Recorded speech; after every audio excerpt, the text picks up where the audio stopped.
Welcome to the Huberman Lab podcast, where we discuss science and science-based tools for everyday life. I'm Andrew Huberman, and I'm a professor of neurobiology and ophthalmology at Stanford School of Medicine. This podcast is separate from my teaching and research roles at Stanford. It is, however, part of my desire to bring zero cost to consumer information about science and science-related tools to the general public. Along those lines, I want to thank today's sponsors of the podcast. The first sponsor is Athletic Greens. Athletic Greens is a product that I've been using since 2012, long before I launched this podcast, so I'm delighted that they're sponsoring the podcast. Athletic Greens is an all-in-one vitamin mineral probiotic supplement. It's a greens drink that you mix with water. I add lemon juice to mine because I like the way it tastes. And it gets you all the vitamins and minerals you need, as well as probiotics. And probiotics are important to me because there are a lot of data now showing that gut health is important for the gut-brain axis, things like mood, immunity, etc. If you want to try Athletic Greens, you can go to athleticgreens.com/Huberman. And if you do that, they'll send you a year's supply of liquid vitamin D3 and K2. Vitamin D3, as many of you probably already know, has been shown to be important for various aspects of immune system function, as well as other biological pathways, metabolic function, etc. So once again, if you want to try Athletic Greens, go to athleticgreens.com/Huberman, and they will send you a year's supply of the D3 K2. This podcast is also brought to us by Headspace. Headspace is a meditation app that makes meditation easy. I've been meditating on and off since I was in my teens, with more off than on, mainly because meditation can be hard to stick to. Some people are very good at maintaining a meditation practice, others not so much. I'm in the latter category. However, I find that when I have something to guide my meditation, such as Headspace, it makes it much easier for me to be consistent about my meditation practice. There is now tons of data out there in quality peer-reviewed journals showing that meditative states can facilitate cognition, recovery of mental function, recovery of physical ability, etc. So there are a lot of reasons to take up a meditation practice. Headspace and the Headspace app makes it easy to learn and maintain a meditation practice. If you want to try Headspace, you can go to headspace.com/special offer. And if you do that, they will let you try Headspace for an entire month for free. So zero risk there. That's headspace.com/special offer to try Headspace, the meditation app, for 1 month for free.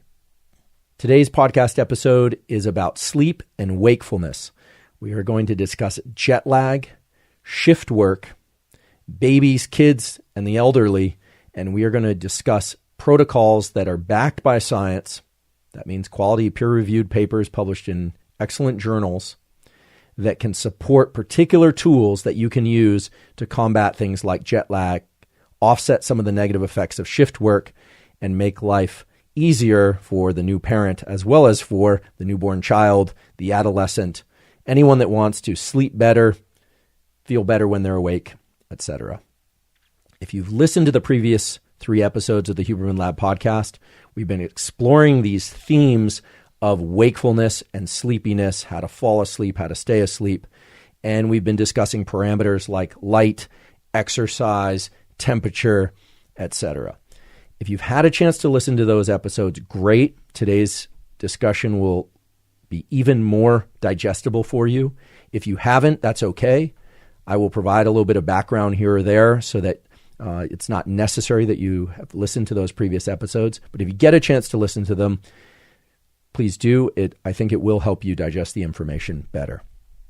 Let's just take a step back for a moment and remind everybody what we're talking about. We're talking about an endogenous, meaning within us, rhythm that we call the circadian rhythm. The circadian rhythm is a 24-hour rhythm in all sorts of functions.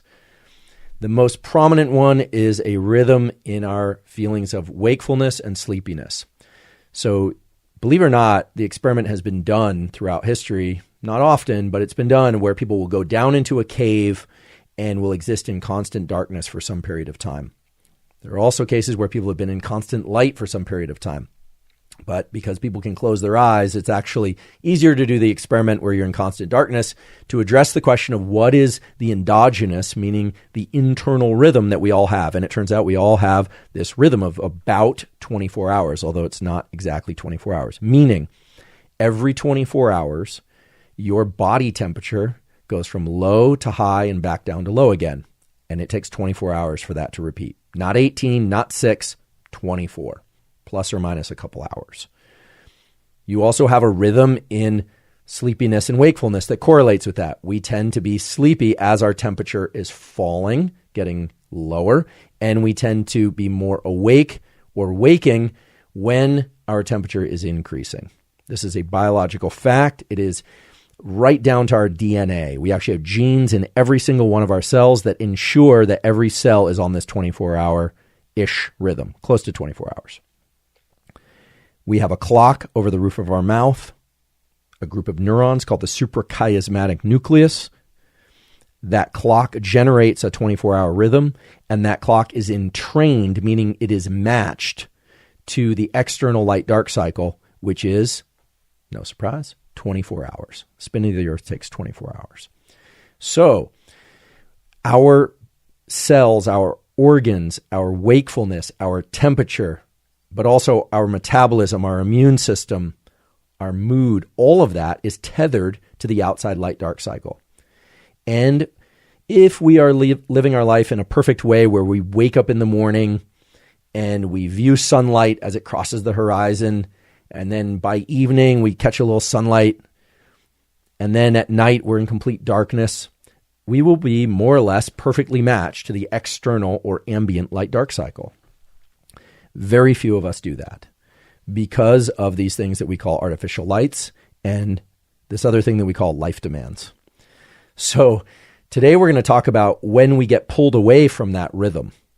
Now, you may immediately be thinking, well, I've heard there are night owls and there are morning larks, they're sometimes called, and there are genetic polymorphisms. That's just a fancy name for genetic variations that make some people want to wake up early and other people want to stay up late and teens want to sleep in more. Sure, that's all true. That's all true regardless of what names we give those. However, there's no escaping the fact that human beings are a diurnal species. We were designed, literally, our cells and the circuits of our body were constructed to be awake during the daytime and asleep at night. How do I know that? Well, I wasn't consulted at the design phase, but I'm certain of that because many studies have shown that when we deviate too far from a diurnal schedule and we try and become nocturnal, we can pull it off, but serious health effects, both mental and physical, start to arise. I'm not going to spend much of today talking about all the negative effects of jet lag. I'll talk a little bit about it, or the negative effects of shift work, or trying to scare you by telling you about the quite valid data around depression, amnesia, dementia, all the terrible things that happen when you're not sleeping well. Rather, I'd like to focus on what you can do and arm you with tools. So let's talk about that perfect schedule for a moment, and then let's talk about jet lag and what jet lag really represents and how to push back on jet lag, shift your clock faster, and escape some of the severe bad things that can happen with jet lag, including just feeling miserable when you're traveling for work or vacation. So what is the perfect day? What does that look like from a circadian sleep wakefulness standpoint? Well, I'm about to summarize what I've said in the 3 previous podcast episodes, as well as now countless Instagram posts. Here's the deal. You basically want to get as much light, ideally sunlight, but as much light into your eyes during the period of each 24-hour cycle when you want to be awake, when you want to be alert. And you want to get as little light into your eyes at the times of that 24-hour cycle when you want to be asleep or drowsy and falling asleep. How much is enough? Well, you don't want to go so high with the light exposure that you damage your eyes because, as many of you have heard me say before, the eyes are actually 2 pieces of your brain, your central nervous system, that were extruded out of your skull. And as pieces of the central nervous system, aka your brain, they will not regenerate. At least right now, the technologies don't exist to regenerate those neurons in humans. You do not want to damage them. So what is too bright? Well, when it's painful to look at. when you have to blink or close your eyes in order to bear it. So please don't look at very bright lights so painful that they're likely going to damage your eyes. However, if you get up in the morning and it's still dark out and you want to be awake, you would be wise to turn on artificial lights, in particular overhead lights, for reasons I've discussed previously, but those overhead lights will optimally trigger the neurons, these melanopsin cells in the retina, that will activate your circadian clock. When the sun comes out, even if there's cloud cover, the sun does come out every day, regardless of where you live, unless you live in a cave. People have said to me, well, I live in an area where I can't really see the sun. Well, the sun is there. It might be hiding behind clouds, unless it's very, very dark where you live, like Scandinavia in the depths of winter, in which case you might want some artificial light. Get some sunlight in your eyes when you can. Here's the deal with sunlight and artificial light that I have not discussed previously. A lot of photon energy, a high amount of lux, LUX, comes through even cloud cover. A good number to shoot for, as a rule of thumb, is to try and get exposure to at least 100,000 lux before 9 a.m. 10 a.m. maybe, but before 9 a.m., assuming you're waking up sometime between 5 and 8 a.m. Okay, so get 100,000 lux. Now, you do not, I want to repeat, you do not want to stare at a 200,000 lux or a 100,000 lux light. It's very, very bright. The mechanism of circadian clock setting, and this is very important, the mechanism of circadian clock setting involves these neurons in your eye that send electrical signals to this clock above the roof of your mouth, and that system sums, meaning it adds photons. It's a very slow system. So let's say that I wake up and I look at my computer screen briefly or my phone screen. That's probably 500 to 1,000 lux. If I were to look at that for a full minute, I would get that photon energy transferred into electrical energy of neurons, and it would be communicated to my circadian clock. However, the signal that it's morning will not have registered with the circadian clock unless I looked at that for 100 minutes or more. So 100,000. Now, the problem is if you wake up at 8 o'clock, you're not going to get enough light from artificial light before you reach what's called the circadian dead zone. So you have this opportunity before 9 a.m., maybe 10 a.m., to capture enough photons, and you have to do it with your eyes. I've discussed why that's important in previous episodes of the podcast, but you have to do it with your eyes. There is no extraocular photoreception. This is not about vitamin D in your skin. This is about setting your circadian clock, which is paramount for mental and physical health. So here we're talking about trying to get that at least 100,000 photons, but not all at once, but you got to get them before 9 a.m.-ish, maybe 10 a.m. So what do? You go outside. If you want to get nerdy about this, quantitative, you could download a free app like Light Meter and take a look around your house with Light Meter, and you'll notice that even bright overhead lights are only emitting about 4,000 or 5,000 lux. It's going to take a long while of looking at those lights with eyes open in order to set your circadian clock and tell your brain and body that it's morning. Going outside, even on a cloudy day, could be 7,000, 10,000 lux. It's really remarkable how bright it is, meaning how much photon energy is coming through. So try and get 100,000 lux before that 9 a.m. Now, if you can't do that because you live in an area of the world where it's just not bright enough, some people have sent me pictures from northern England, it's just not bright enough in winter, then sure, you can resort to using artificial lights in order to get enough photons. And I'm putting out this 100,000 lux number as a target to get each day before 9 a.m. You can, in theory, get it all from artificial lights, but there are some special qualities about sunlight that make sunlight the better stimulus. First of all, it's free if it's available outside. There is a number of different technologies, kind of like this one, like a light pad, that this one says it's 930 lux. I'm covering this up because I'm not trying to promote any specific products. I actually bought this just with my own money on Amazon. They're not a sponsor. And it lets you toggle the brightness, I think, by holding this on. Holding down this button, you can make it dimmer or brighter.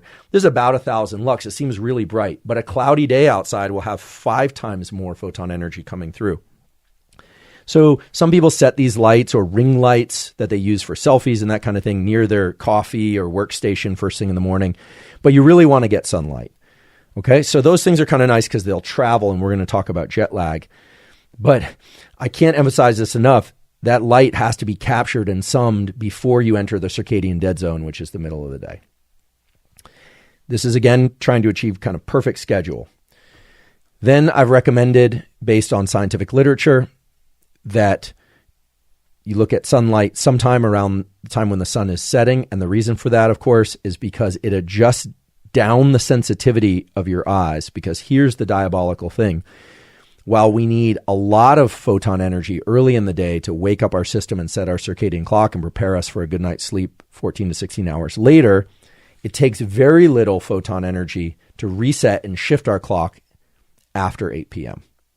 And that's why you want to, as much as you safely can, avoid bright light and even not so bright light between the hours of 10 or 11 p.m. and 4 a.m.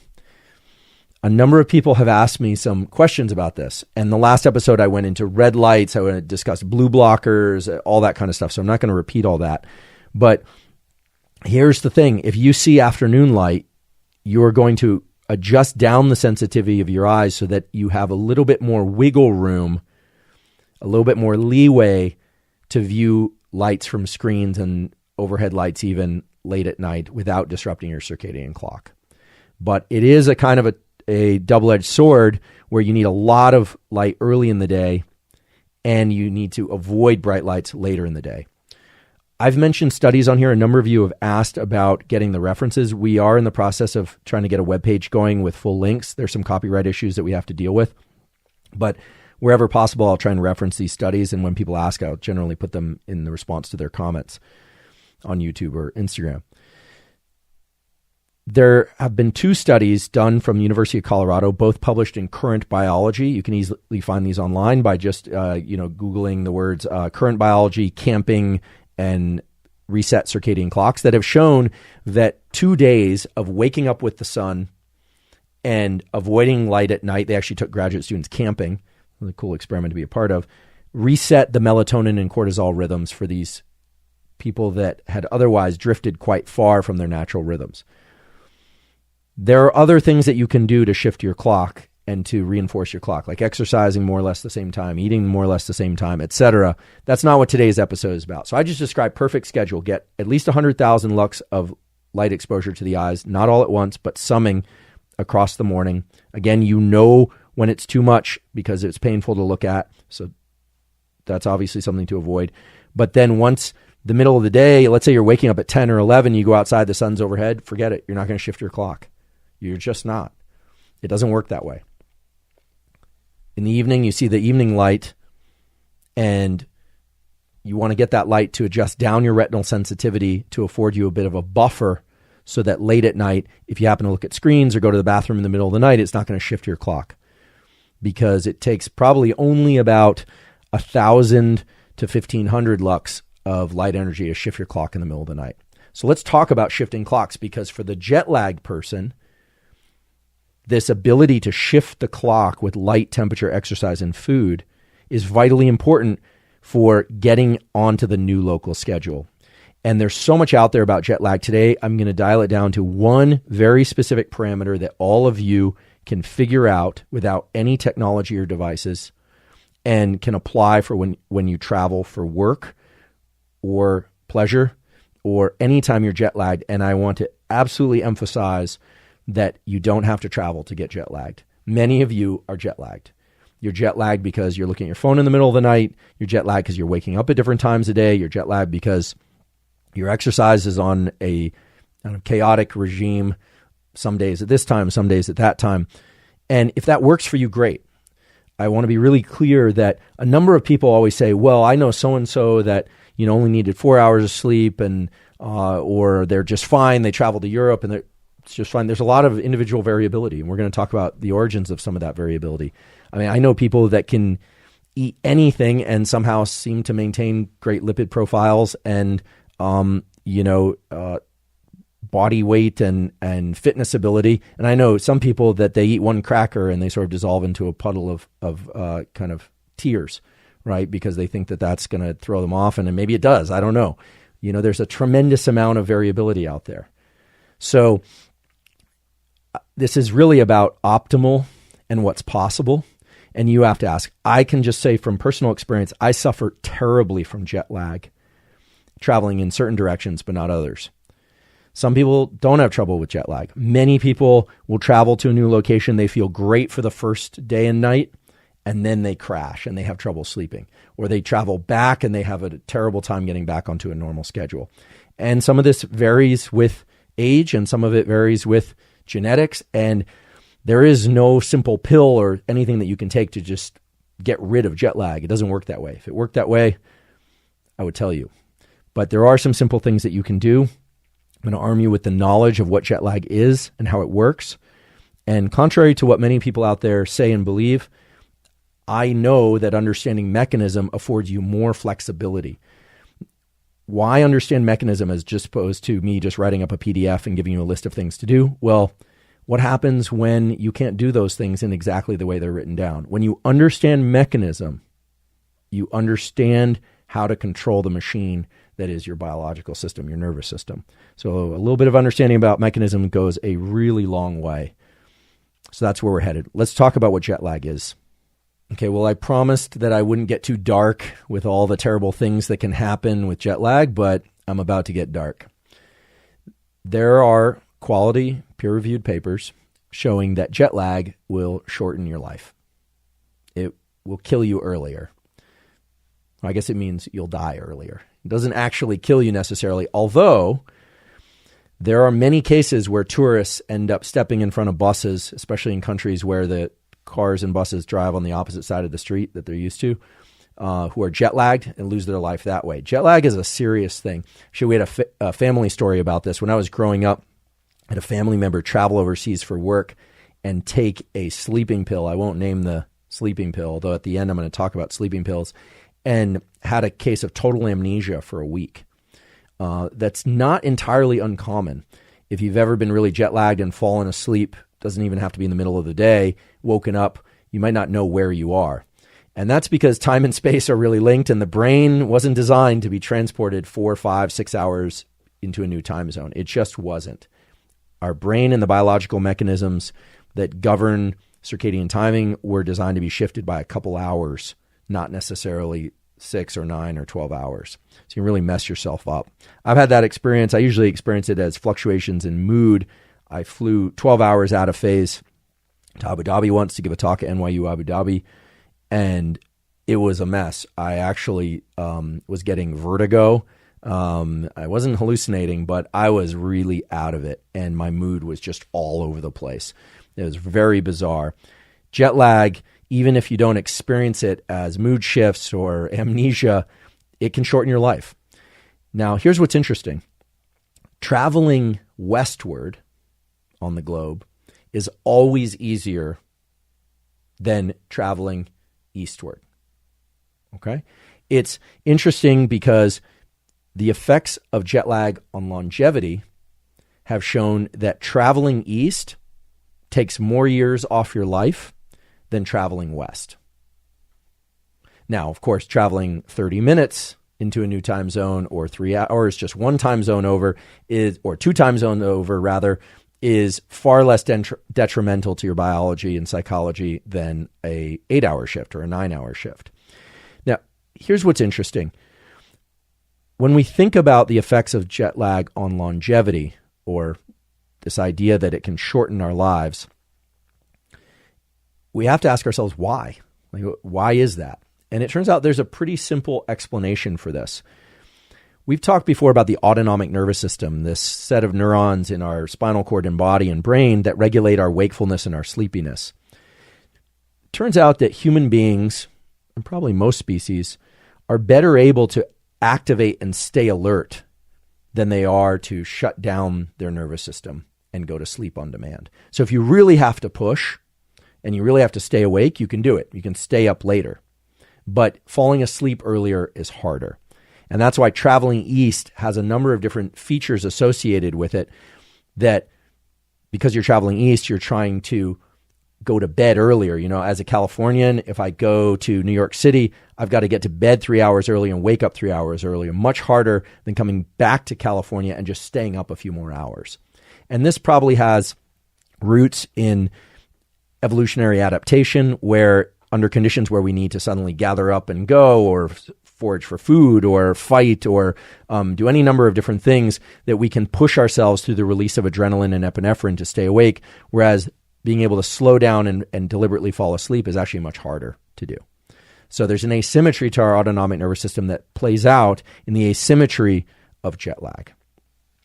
So if you want to read up on this, because people have asked me about papers, you can look. There's a paper published by Davidson and colleagues, 2006, in Current Biology, that talks about the differences in lifespan for frequent eastward versus westward versus no travel and longevity, and et cetera. A number of different biological markers of longevity. So going east is harder because going to sleep earlier is harder if you're trying to do that on demand. Many people have turned to melatonin as a way to try and induce sleepiness. I'm going to talk about melatonin at the end. I've mentioned on previous podcasts, a number of you have asked for the evidence that melatonin is potentially detrimental to some hormone systems. Melatonin is a hormone, and I'll discuss that at the end, in particular the role of melatonin in suppressing a hormone pathway that involves luteinizing hormone, testosterone in men, and estrogen in females, as well as a really interesting peptide called kisspeptin. That's a cool name. All right, well, let's think about travel and what happens. Let's say you're not going eastward or westward, but you're going north or south. So if you go from, for instance, Washington, D.C. to Santiago, Chile, or you go from Tel Aviv, Israel to Cape Town, South Africa, you're just going north and south, right? And not, either direction. You're not really moving into a different time zone. You're not shifting. So you will experience travel fatigue. And it turns out that jet lag has two elements: travel fatigue and time zone jet lag. Time zone jet lag is simply the inability of local sunlight and local darkness to match to your internal rhythm, this endogenous rhythm that you have. So before we get too complicated and too down in the weeds about this, I want to just throw out a couple important things. First of all, I mentioned this earlier, but some people suffer from jet lag a lot, other people not so much. Most people experience worse jet lag as they get older. There are reasons for that, because early in life, patterns of melatonin release are very stable and flat, and very high actually in children. It's one of the reasons why they don't undergo puberty. Then it becomes cyclic during puberty, meaning it comes on once every 24 hours and turns off once every 24 hours. It cycles, cyclic. And then as we get older, the cycles get more disrupted and we become more vulnerable to even small changes in schedule, et cetera, meal times, right? So jet lag gets worse as we age. In addition, there are other things that happen with age, that people start doing less exercise, their digestion can get worse, et cetera. So some of the effects of age might not be direct effects of getting older, but some of the things that are correlated with being older. Like people who are willing to have a regular exercise regime can use that exercise regime to shift their circadian clock. And I have a good friend, his father's in his 80s. He's still, pushing out, 25, 30 push-ups each morning. He's on the Peloton or whatever it is, doing a lot of cycling. So some 80-year-olds are doing that. Many are not. Many 30-year-olds are not. But if you have a regular exercise program, that's going to make it easier to shift your circadian clock for sake of jet lag. And it's actually a knob you can turn and you can leverage for shifting your clock. Before we go any further, I want to make changing your internal rhythm really easy, or at least as easy and as simple as one could possibly make it, I believe. What I want to talk about is perhaps one of the most important things to know about your body and brain, which is called your temperature minimum. Okay? Most of you know your approximate weight. Some of you might even know your blood pressure. Some of you might even know your body mass index. Some of you might know other things about your biology that have fancy names. But everyone should know their temperature minimum. Your temperature minimum doesn't require a thermometer to measure, although you could measure it. Your temperature minimum is the point in every 24-hour cycle when your temperature is lowest. Now, how do you measure that without a thermometer? It tends to fall 90 minutes to 2 hours before your average waking time. So I want to repeat that. Your temperature minimum tends to fall 90 minutes to 2 hours before your average waking time. So let's say you're not traveling and your typical wake up time is 5:30 a.m. Your temperature minimum is very likely 3:30 a.m. or 4 a.m. If any of you want to, you can measure your temperature minimum. You can get a thermometer and you can measure your temperature every couple hours for 24 hours. And you can find your temperature minimum. What you're going to find is that you have a low point, the temperature minimum, and then your temperature will start to rise. You'll wake up about 2 hours later. Then your temperature will continue to rise into the afternoon. It will peak, maybe a little trough. Sometimes that happens. And then it'll start declining slowly as you approach nighttime. There are things that will disrupt that temperature pattern. Saunas, cold baths, intense exercise, etc. Meals tend to have a thermogenic effect that increases temperature slightly, little blips, but the overall cycle, 24-hour cycle of temperature, has this pattern. And last time I talked about the seminal work of Joe Takahashi and others who have shown that temperature actually is the signal by which this clock above the roof of your mouth entrains or collectively pushes all the cells and tissues of our body to be on the same schedule. Temperature is the effector. And once you hear that, there should be an immediate, oh, of course, because how else would you get all these different diverse cell types to follow one pattern, right? A pancreatic cell does something very different than a spleen cell or a neuron, right? They're all doing different things at different rates. So the temperature signal can go out, and then each one of those can interpret the temperature signal as one unified and consistent theme of their environment. So temperatures vary from person to person. Some people are 98.6, some people run a little colder, etc. But you have a low point and you have a high point. Know your temperature minimum. How are you going to figure out this temperature minimum? The temperature minimum can be determined by taking the last 3 to 5 wake-up times. So let's say you wake up 7 a.m., 8 a.m., 3 a.m., right? Happens. Take those, add them together, average them by adding them up and dividing by the number of days. That'll give you the average. If you're one of these people that wakes up at 3 a.m. and then goes back to sleep and sleeps till 10, your wake-up time was 10 a.m. If you use an alarm clock, your wake-up time is still when you get up, okay? I know alarm clocks have been kind of demonized, but in my world, being late and missing appointments is also demonized. So I use an alarm clock. Many people will wake up at exactly the same time each day. There tends to be some variation for people. Some people, it's going to vary depending on life circumstances, but average that for 3 to 7 days or so. Take that wake-up time. You can then get an average or sort of typical temperature minimum. Okay, so now you know how to get your temperature minimum. Your temperature minimum is your absolute reference point for shifting your circadian clock, whether or not it's for jet lag or shift work or some other purpose. Here's the deal. If you expose your eyes to bright light in the 4 hours, maybe 5 or 6, but in the 4 hours after your temperature minimum, your circadian clock will shift so that you will tend to get up earlier and go to sleep earlier in the subsequent days. Okay? It's what's called a phase advance, if you'd like to read up on this further. You advance your clock. Okay? However, if you view bright light in the 4 to 6 hours before your temperature minimum, you will tend to phase delay your clock. You will tend to wake up later and go to sleep later. Okay, I'm going to repeat this because there's so much confusion out there and people talk about circadian time and all this. Find your temperature minimum. I tend to wake up at about 6 a.m., sometimes 6:30, sometimes 7. It depends a lot on what I was doing the night before, as I'm guessing it does for you. But that means that my temperature minimum is probably somewhere right around 4:30 a.m., which means that if I wake up at 4:30 a.m. and I were to view bright light at 4:35 a.m., I'm going to advance my clock. I'm going to want to go to bed earlier the subsequent night and wake up earlier the subsequent morning. And as I shift my wake-up time, my temperature minimum shifts too, right? Because each time we shift our wake-up time, our temperature minimum shifts, assuming that wake-up time shifts more than 30 minutes or an hour. Okay. If I were to view bright light in the 4 to 6 hours before 4:30 a.m., guess what? The next night I'm going to want to stay up later, and I'm going to want to wake up later the subsequent morning. Your temperature minimum is a reference point, not a temperature reading.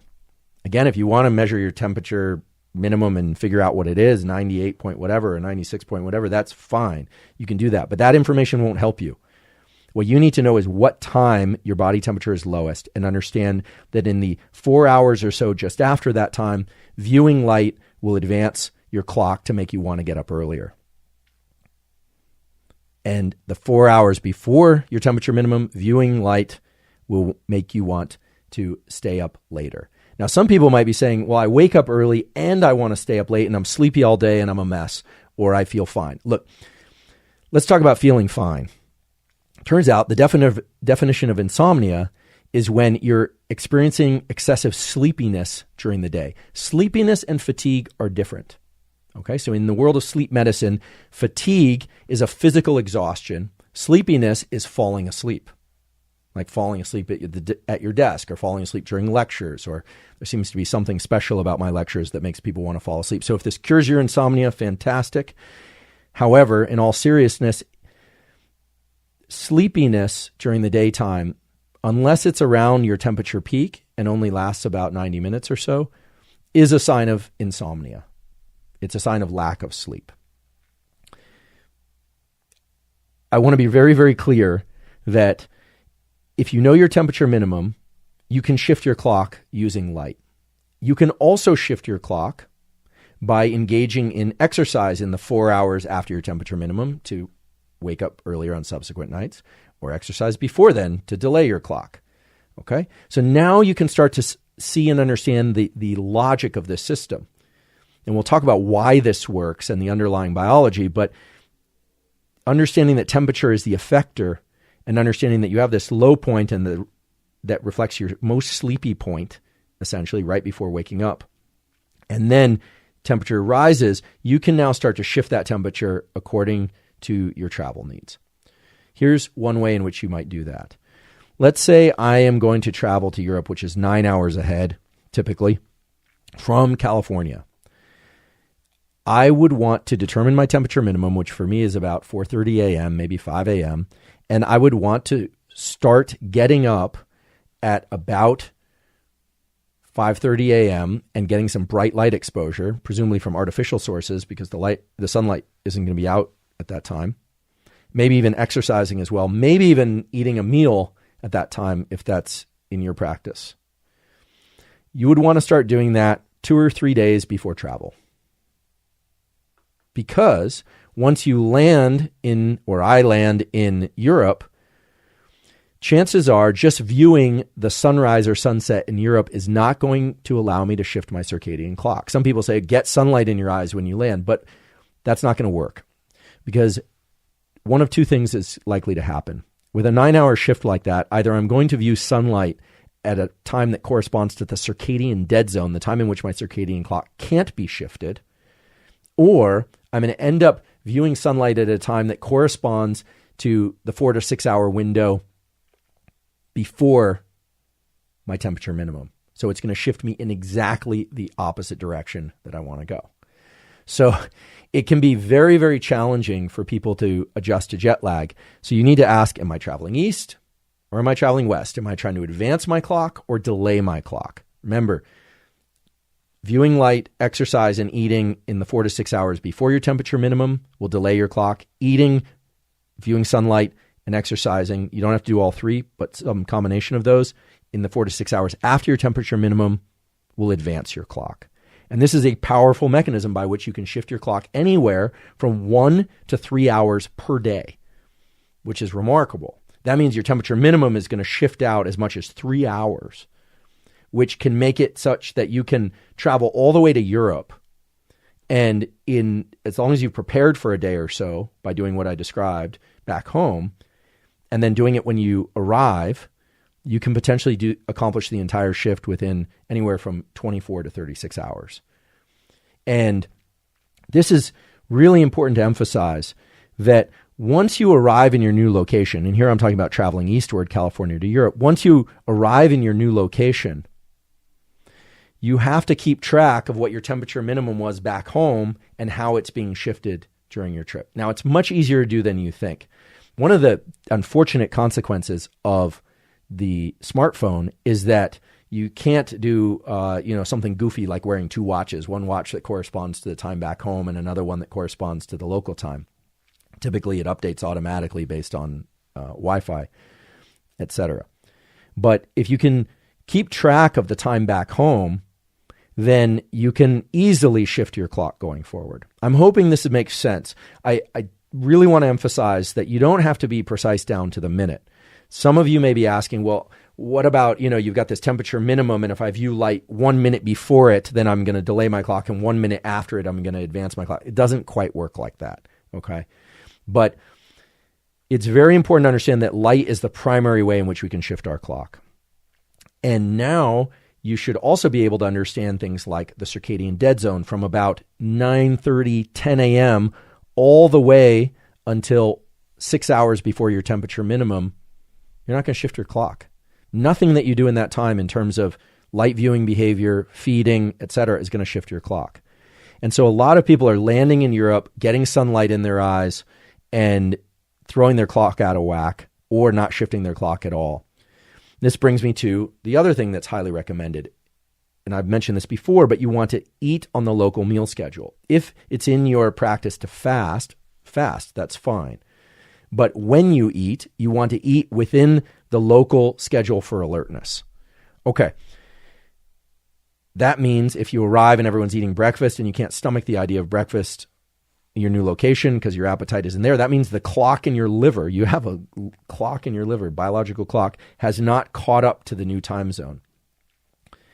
You can force yourself to eat if you like, or you can skip that meal. But what you don't want to do is stay on your home meal schedule, waking up in the middle of the night and eating. That is really going to throw things off because a lot of the clocks in the periphery, like from the liver, the peripheral body, will send information back to the brain, and then the brain is getting really conflicted signals. So the temperature minimum is really your anchor point for shifting your clock best. I don't know why this information really hasn't made it into the popular sphere quite so much. There's all sorts of stuff about taking things like melatonin, using binaural beats, a lot of kind of like more sophisticated, complicated, and potentially problematic ways of trying to shift the clock. Let's talk about melatonin, but first I just want to pause and shift gears a little bit because I talked about traveling eastward, but we haven't talked about traveling westward. So I want to do that now. Let's say you're traveling from New York to California or from Europe to California. The challenge there tends to be, how can you stay up late enough? Now, some people are able to do this because, as I mentioned earlier, the autonomic nervous system is asymmetrically wired such that it's easier to stay up later than we would naturally want to than it is to go to sleep earlier. So let's say you land and it's 4 p.m. and you're just dying. You're in California, you came from Europe, it's 4 p.m. and you really, really want to go to sleep. That's where the use of things like caffeine, exercise, and sunlight can shift you, right? If it's after your temperature peak, then viewing sunlight around 6 p.m. or 8 p.m. or artificial light, if there isn't sunlight, will help shift you later, right? It's going to delay your clock and you're going to be able to stay up later. The worst thing you can do is take a nap that was intended to last 20 minutes or an hour. I do this routinely, and then wake up 4 hours later, or you wake up and it's midnight and you can't fall back asleep. You really want to avoid doing that. So provided it's not excessive amounts, stimulants like caffeine in coffee or tea can really help you push past that afternoon barrier and get you to sleep more like on the local schedule and eating on the local schedule as well. A number of people have asked about the use of melatonin to induce sleepiness. All right, well, let's think about what melatonin is. Melatonin is this hormone that's released from the pineal gland, which is this gland. A couple notes about the pineal, because I've been getting a lot of questions about this. I'm probably going to draw some fire for this, but I'd be happy to have a thoughtful, considerate debate with some peer-reviewed papers in front of us. The pineal does make this hallucinogenic molecule they call DMT. but in such minuscule amounts that it is not responsible for the hallucinations you see in sleep and dreaming. Sorry, folks. It's also not responsible for the hallucinations you might see through other approaches to DMT. It's just not. That's not where the DMT comes from. It's infinitesimally small amounts. There are a lot of kind of wacky claims out there about calcification of the pineal and fluoride and this kind of thing. Look, the pineal sits in an area of the brain near the fourth ventricle where the skull is not terribly far away, although there's some overlapping neural tissue. And with age, there's some aggregation of some of the meninges and other things around there that stick to the skull. Young brains don't look like old brains, but there's no calcification of the pineal, all right? So you can forget about calcification of the pineal as a problem. I don't know where that whole thing got started, but that's not an issue. Your pineal will churn out melatonin your whole life. Melatonin induces sleepiness. Melatonin during development is also responsible for timing the secretion of certain hormones that are vitally important for puberty. Does melatonin control the onset of puberty? Not directly, but indirectly. Melatonin inhibits something called gonadotropin-releasing hormone, which is a hormone that's released from your hypothalamus, also roughly above the roof of your mouth in your brain. Gonadotropin-releasing hormone is really interesting because it stimulates the release of another hormone called luteinizing hormone, which in females causes estrogen to be released within the ovaries. It's involved in reproductive cycles. And in males, stimulates testosterone from the Sertoli cells of the testes. Melatonin is inhibitory to GnRH, gonadotropin-releasing hormone, and therefore is inhibitory to LH, luteinizing hormone, and therefore is inhibitory to testosterone and estrogen. There's just no two ways about it. There is an immense amount of data on the fact that high levels of melatonin in seasonally breeding animals takes the ovaries from nice and robust ovaries that are capable of deploying eggs and this kind of thing, and literally shrinking them and making these animals infertile. These are very high levels of melatonin in seasonal breeders in winter.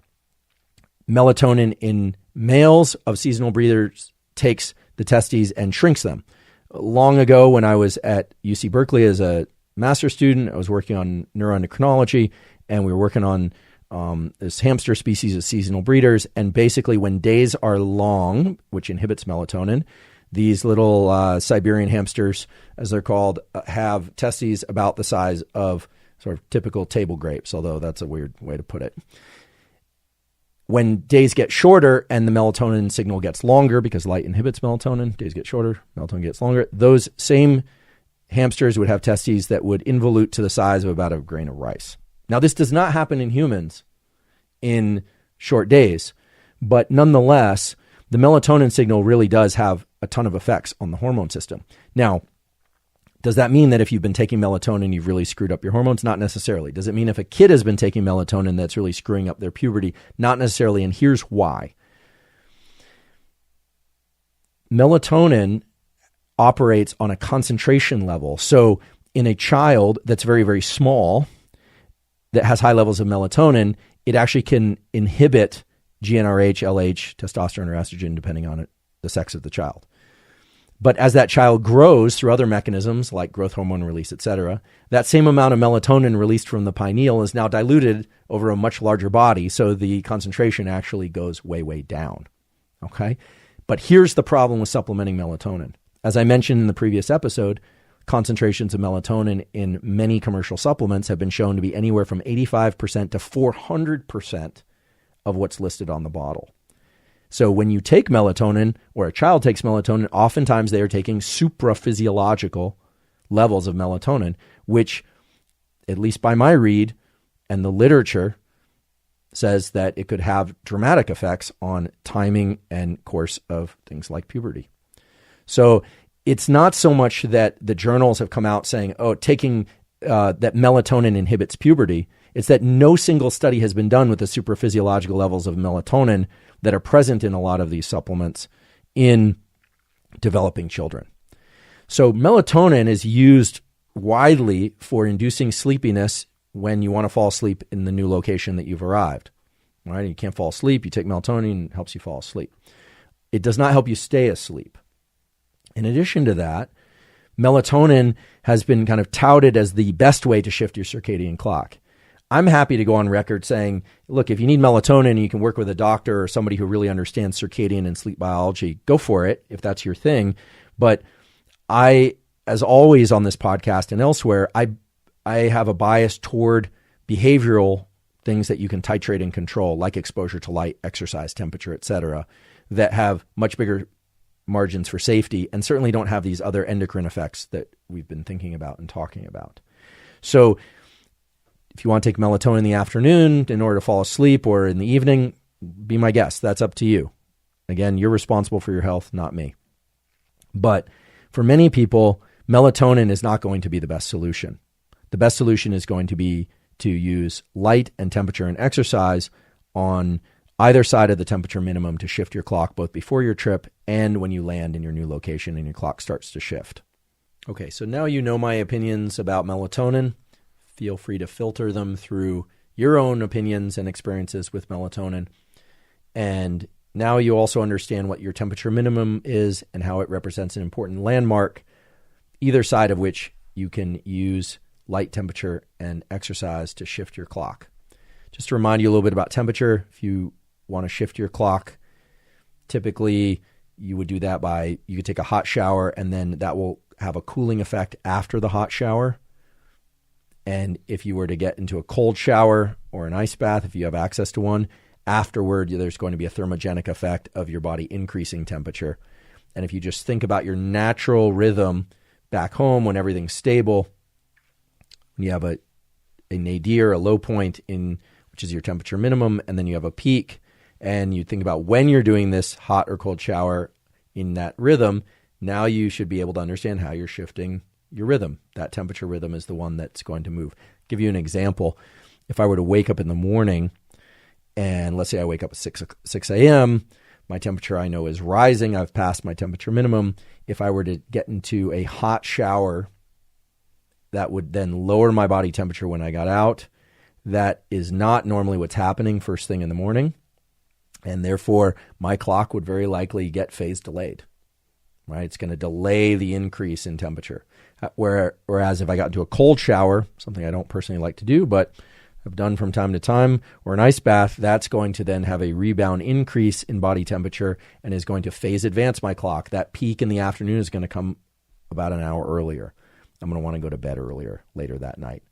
So you can start to play these games with timing and hot and cold, with meals, whether or not you eat or you don't eat, and with light exposure, whether or not you view light or you don't view light. So now you can start to see why understanding the core mechanics of a system can really give you the most flexibility, because I could spend the next 25 years of my life answering every question about every nuanced pattern of travel. Well, we're going to Sydney, then we're going there. What should I do? But that's on you. You need to figure out your temperature minimum and your temperature peak, if you like, and then use these parameters it gives you flexibility. And that really underscores the most important thing is that when you understand mechanism, it's not about being neurotically attached to a specific protocol. It's the opposite. It gives you power to not be neurotically attached to a specific protocol. It can give you great confidence and flexibility in being able to shift your body rhythms however you want. And when things get out of whack, you can tuck them right back into place. One thing that's common is that people need to do a quick trip. It's not always that you're going to go to, on vacation for 2 weeks or, work someplace else for weeks on end. If your trip is 48 hours or less, stay on your home schedule. This can be tough, and it may require scheduling meetings according to your home schedule. But if you can somehow manage that, the best thing to do would be to stay on your home schedule. Your clock is not going to shift more than a couple hours, even if you do everything correctly in one day. Okay, so if I were to travel, say, to Europe, I've actually done this. I did a 24-hour trip to Basel, Switzerland, gave a talk and came back. People thought I was crazy, but I had a little bit of travel fatigue, because remember, there's fatigue from the actual travel experience. The novelty of it, the air is never great on the planes. This was even true before there were mask requirements and things like that. So there's the travel fatigue, but you don't throw your clock off. If you stay 48 hours, then you start to shift a little bit. 72, that's when you start running into trouble. The transit time is also important, but I would say if it's 3 days or less, stay on your home schedule as much as you can. And because sunlight isn't under your control, unless there's something about you I don't know, that's when traveling with some sort of bright light, like the light pad that I have down there that I showed earlier. For those of you listening just on audio, it looks like an 8.5 by 11 pad. It's actually not designed for wake up. It's actually designed, it's a drawing pad, and you can, and it emits about 1,000 lux of light. And so if you want to travel with something like that, you can use that in your hotel room to wake up when you like. Some people will use nightshades, not the nightshades that you eat or that some people say you're not supposed to eat. I don't know anything about that. But the eye covers that to keep light out. Those can be very useful on planes and in hotels and so on.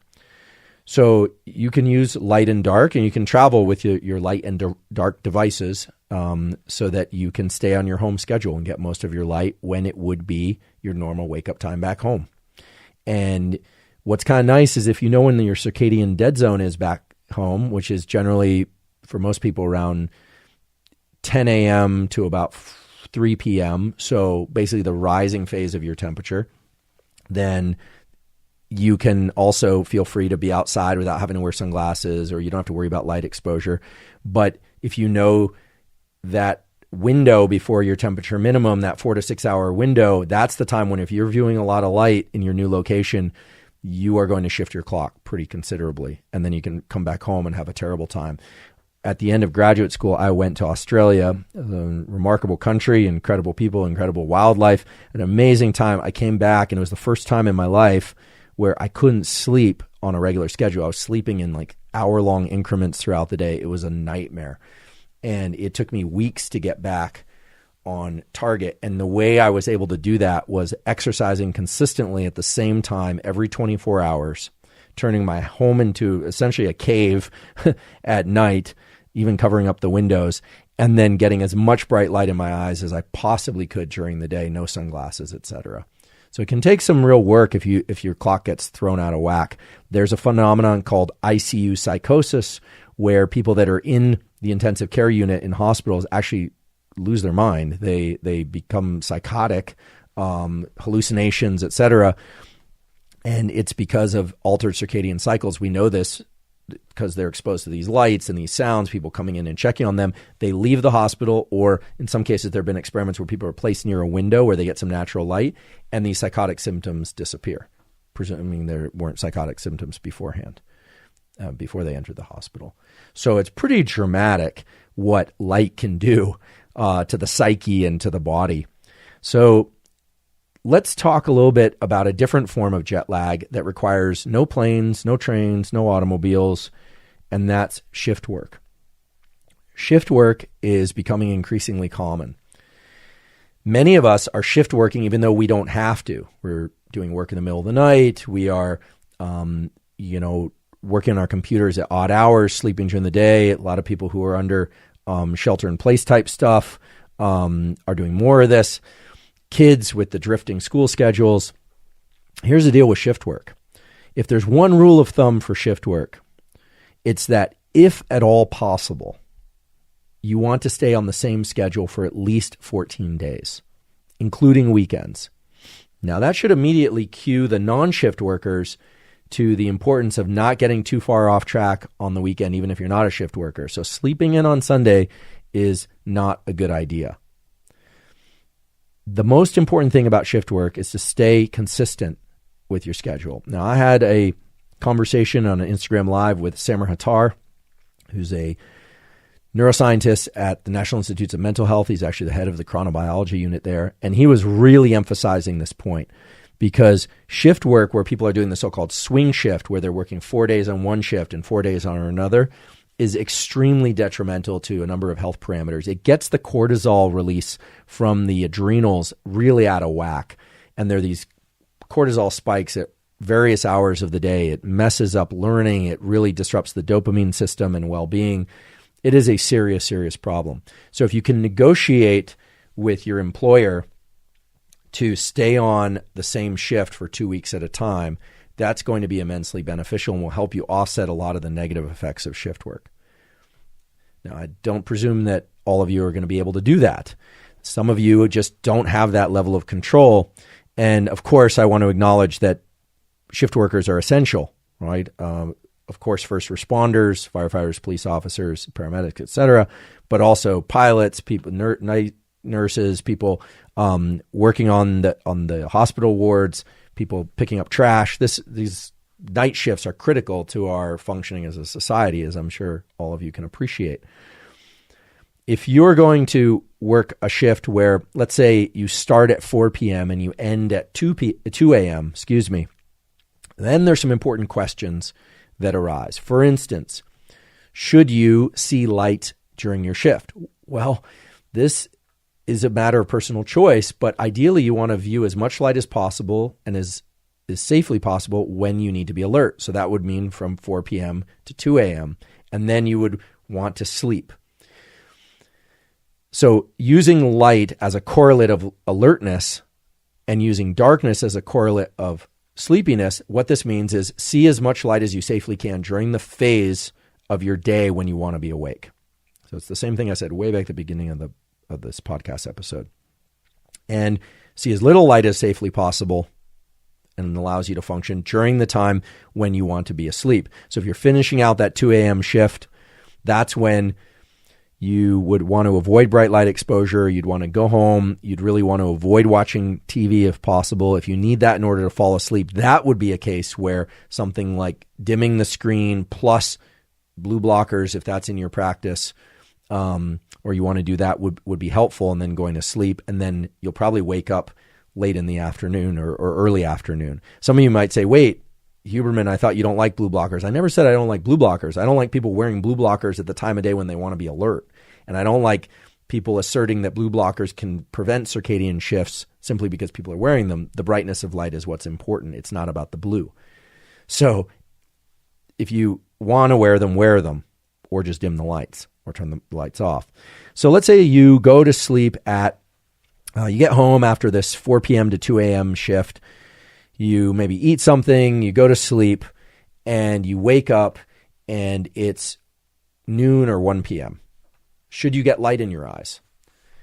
Well, your first assumption, based on what I've said previously, might be that you're in the circadian dead zone, that you can't because it's noon or 1 p.m.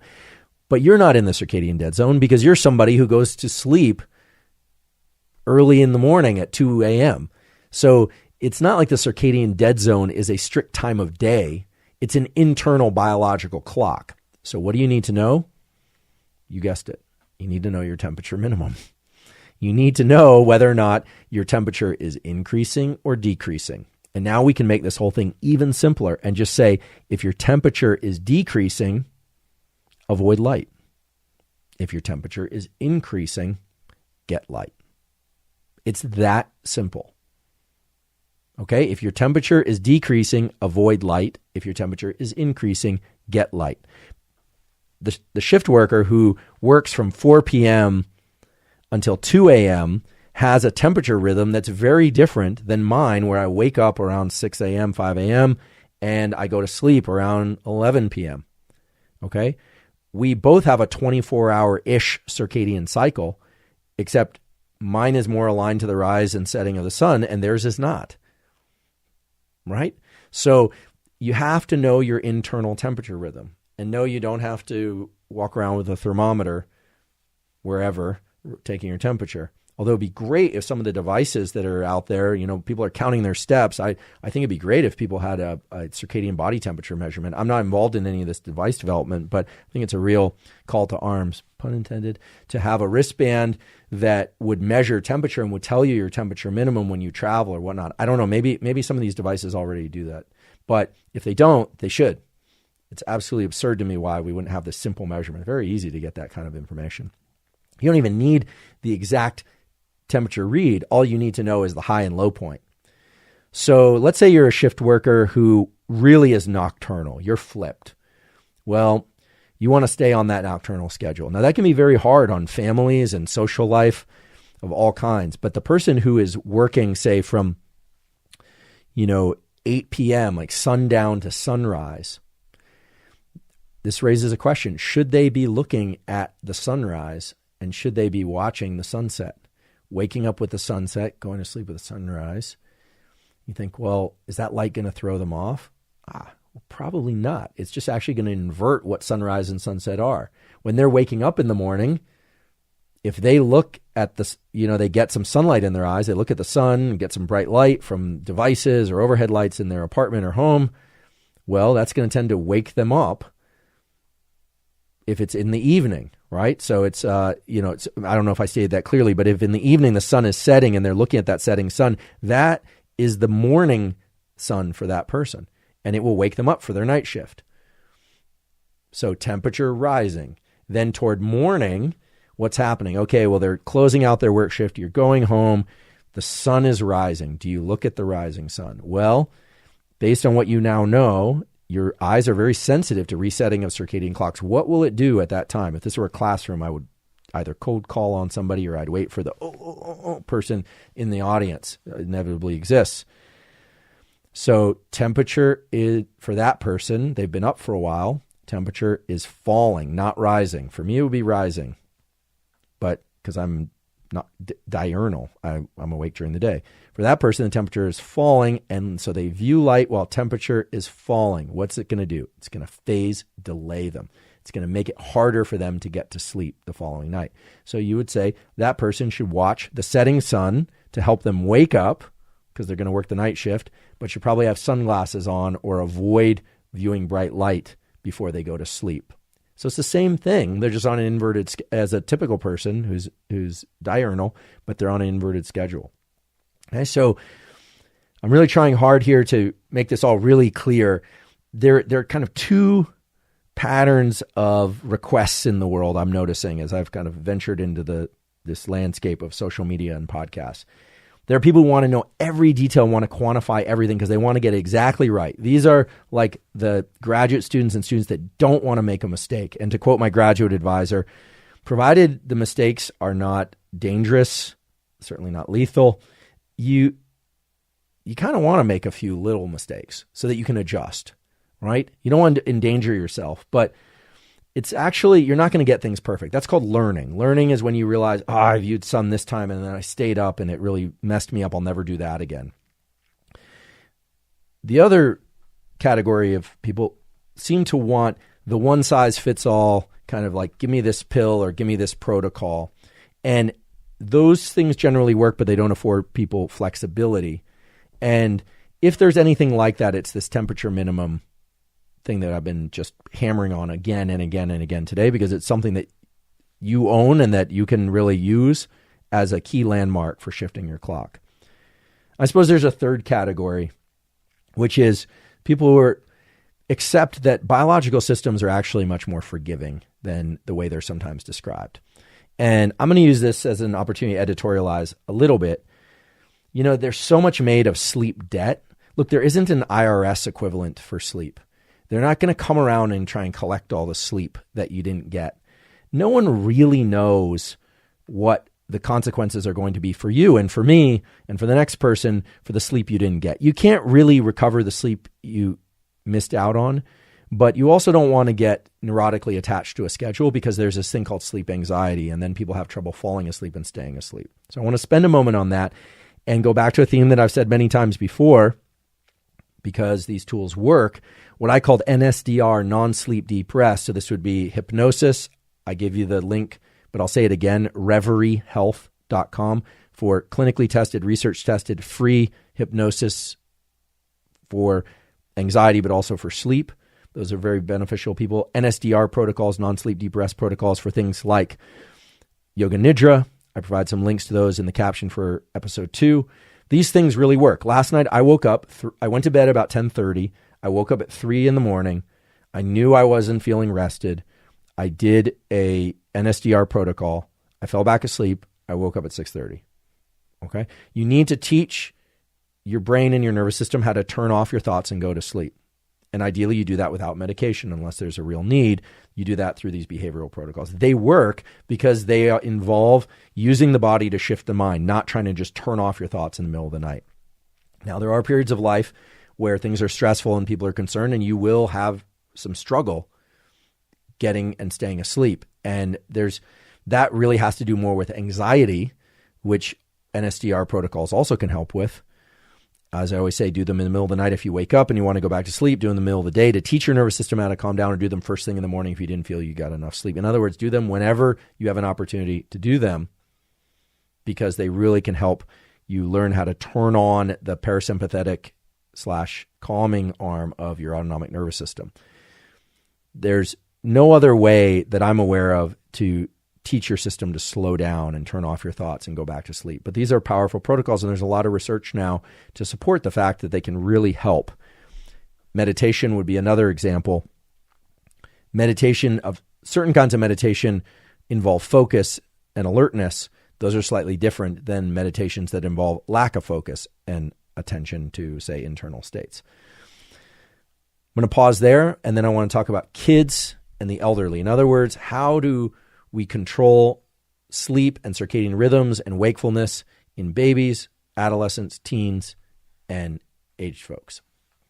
All right, before we talk about sleep in kids, I want to tell a little story. It's not a joke. Many of you will be relieved that I'm not going to try and tell another joke this episode, which is the relationship between light, skin and pelage color, dopamine, and reproduction, mating. So many seasonally breeding animals, Siberian hamsters, which I mentioned earlier, rabbits, fox, other animals change their color of their coat. In the winter, they tend to be a lighter color, sometimes pure white, sometimes with flecks of black or brown. And in the summer, their pelage changes to a color of, brown or red, some other vastly different color. That shift is controlled by light and by melatonin. This has an interesting correlate in humans. So humans obviously have different skin tones just genetically because of the amount of melanin in one's skin, depending on genetic background. But of course, sunlight will increase the amount of melanin in the skin regardless, right? This is suntan, sunburn, etc., bronzing, whatever. The whole system is wired so that shifts in skin color and shifts in these cells within the eye and melatonin are actually very closely linked. So here's the story. Many years ago, meaning about 10 years ago, 15 years ago, it was 20 years ago, forgive me, a guy named Iggy Provencio, who was running his own lab at Uniformed Armed Services, this is a standard biological laboratory, discovered that there was an opsin in the eye, in the cells of the eye that connect to the rest of the brain, called melanopsin. Melanopsin, as many of you now know, is the opsin. It's like a pigment. It absorbs light. It is the opsin that converts light into electrical signals that then set the circadian clock. Iggy discovered melanopsin because it was similar in form to what was in frog melanophores. It was actually in the skin of frogs that allowed those frogs to go from pale white when it was dark for most of the 24-hour cycle to pigmented, green or brown for a frog. So there's this relationship between the cells in our eye and the pigment cells of our skin. And we also know that in long days, there's more breeding. How does that work? Well, that's actually from dopamine triggering increases in testosterone, mainly in males, and estrogen, mainly in females, although, of course, there's testosterone and estrogen in both sexes. So we have this kind of pathway where it's light, increases in melanin, dopamine, and reproduction on the one hand, and lack of light, melatonin, decreases in the darkness of skin, less melanin in the skin, or in the case of an animal with fur, white fur, and no reproduction on the other hand. And humans don't actually shift their breeding patterns tremendously from long days and short days, although there are some data that there's some shifts. We also don't radically change our skin color depending on how much sunlight exposure we have. But the simple way to put this is when days are long, there's a lot more dopamine and we feel really good. And there's a lot more breeding and breeding-like behavior.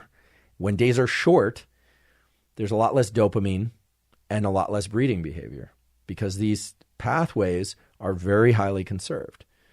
Now, what's interesting is that as we've moved into a modern society where much of our waking days, we are looking at screens, which is fine because we're getting a lot of light that way, although not as much as sunlight. But also at night, we're getting a lot of light from screens. What's happened is all these pathways, melanin in the skin, turnover of skin cells, dopamine, all of this stuff has become completely disrupted. Now, that's not to say that we should go back to a time in which we didn't use artificial lights. But I think the important thing to realize is that feeling good with getting a lot of light, the relationship to dopamine and melanin in the skin and the good feelings of getting light also on our skin, provided you're not getting burned or you're not getting excessive UV exposure, those are not just coincidences. Those are hardwired biological mechanisms that exist in everybody, regardless of how light or dark your skin is to begin with. There's another point which is important, which is that the dopamine system, which is this feel-good molecule, is very closely related to the testosterone and estrogen and reproductive cycles. Remember, melatonin inhibits gonadotropin-releasing hormone, luteinizing hormone, and the production of these hormones. And melatonin is the effector. It is the hormone of darkness. So I just threw a lot of biology at you, and I'm not saying you're like a Siberian hamster, at least not in ways that I'm aware of. I'm not saying that your pelage color is going to change. Actually, the reason people go gray is because when you're really stressed, did you know this? That when you're really stressed, there's an increase in the nerve fibers that release adrenaline to the hair follicle, and that activates peroxide groups in the hair follicle that cause the hair to actually go gray or white. So actually, stress does make your hair gray or white. Aging does it too. That was a brief aside, but for those of you that are interested in the relationship between light and skin tone and all that kind of stuff, I thought you might find it interesting that these cells in your eye are a lot like these skin cells in frogs or in animals that shift their entire color and sometimes metamorphosize. You know, there are some species that literally change shape in the reproductive organs. In fact, if that wasn't weird enough, when I was in graduate school at Berkeley, there was another graduate student studying a species of hermaphroditic mole, right? Those little things that dig. Hermaphroditic mole that would change from having ovaries to testes and back again depending on day length. Super cool, super different, and wild biological mechanism. If you're wondering how those animals reproduce, they actually adjust the numbers of males and females depending on the density of males and females. So if there are too many males, some of the males turn their testes into ovaries. And if there are too many females, they turn their ovaries into testes. They actually are true hermaphroditic animals as opposed to pseudo-hermaphroditic animals. Okay, let's get back on track. Let's talk about the animal that most of you care about, which is the human animal. New parents and babies.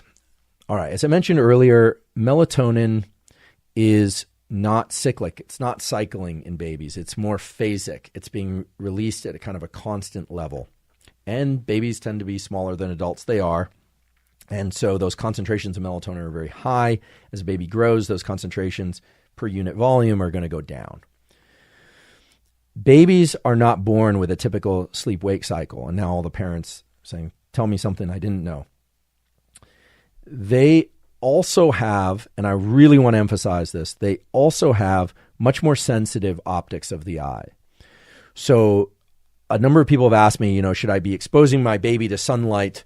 You don't want to avoid sunlight, but their eyes are very sensitive. The optics of their eyes aren't quite developed. So much so that, when you look at a newborn baby and they look a little glassy-eyed and they're kind of looking through you, or even a young child, a lot of people think that they're seeing you the way that you're seeing them. Hate to break it to you, but if you ever can just Google visual image of a 1 month old, the optics of their eyes are so poor that you're a cloudy image. They're not seeing your fine detail. As the optics get better, then they will see you with more and more clarity. But a lot of that is clearing of the lens and some of the other aqueous features of the newborn eye. They don't see very well. But they also don't have such great ways of adjusting to bright light. And so babies have a natural aversion to bright light. So you really want to avoid trying to use sunlight or really bright light in the same way that you would for an adult on a young baby or child. As children get older, however, melatonin does start to become slightly more cyclic, slightly more cycled, and their body temperature rhythms also start to fall into a more regular, not quite 24-hour rhythm. They're more of these ultradian rhythms. So in an episode, I think it was 1 or 2 of the podcast, or maybe both, we talked about these 90-minute so-called ultradian rhythms, where every 90 minutes, babies are going through a cycle of body temperature and some other hormonal features. I mean, that so much is changing in their system. So what to do if a child isn't sleeping? You can use phases of darkness and phases of light, but they're going to have to be shortened in order to try and encourage sleep when you want the child to sleep. It's not that they're just not going to fall into an adult light regime of a temperature minimum and a temperature maximum. Their temperature minimums and maximums are fluctuating much more quickly, and it varies tremendously. There's an interesting literature of whether or not they have siblings, whether or not they're twins, whether or not they're in a nursery environment, whether or not they're alone. Well, hopefully the baby's not alone, but you know what I mean, that they're sleeping alone in a room while you're in the other room. There are a couple of things that seem to help, which is getting the overall environment onto a 24-hour schedule. So having the room slightly colder. Obviously, you want babies to be nice and cozy. Slightly colder when you would like them to be asleep. Slightly warmer for the times you would like them to be awake. Babies tend to run pretty hot anyway. And obviously you want to be very careful about avoiding all extremes of temperature, cold or hot. So if they're going through these 90-minute cycles, you're going to have to adjust to those 90-minute cycles as well. So then people say, well, that's not going to help me at all, because how do I deal with the fact that I need to be up every 90 minutes at night? There are a couple tools that can be helpful. The first one is going to be to try and understand the relationship between calm and deep sleep. So the autonomic nervous system can put us into states of panic, where that kind of seesaw of autonomic alertness goes all the way to panic, or it can be alertness, or it can be alert and calm, right? So there's a range there. It's a continuum. It can also be that that you're in deep sleep, so the other end of the seesaw is way up, or you're in light sleep, or you're kind of sleepy, or you're just feeling kind of relaxed. Perhaps the most important thing, if you're having to map to a baby's schedule in order to make sure that they're getting changings and nursing, et cetera, at the appropriate times, is to try and maintain, if you can't sleep or you can't sleep continuously, to try and maintain your autonomic nervous system in a place where you're not going into heightened states of alertness when you would ideally be sleeping. Now, I realize that this could be translated to try and stay calm while you're sleep deprived, which is very hard for people to do.